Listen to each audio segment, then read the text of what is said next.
is turn the gas knob down to pilot.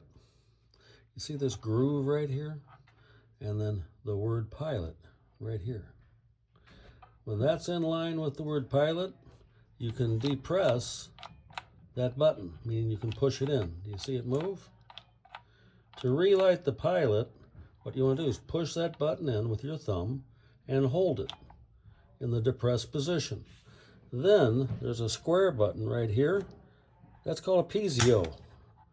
It's like a little igniter on the barbecue grill. While keeping this push down, you keep pushing that button until you see this light blink green. It's a little bit hard to see with the light over it, but if you look now with it being shaded, you can see that blinking.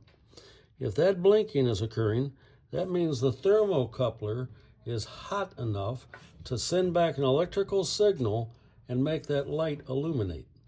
At that point, you can let go of this button and you can turn it to where it says hot.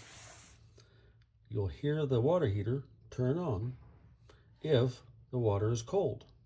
If the water is not cold, it's not going to turn on right away. Okay?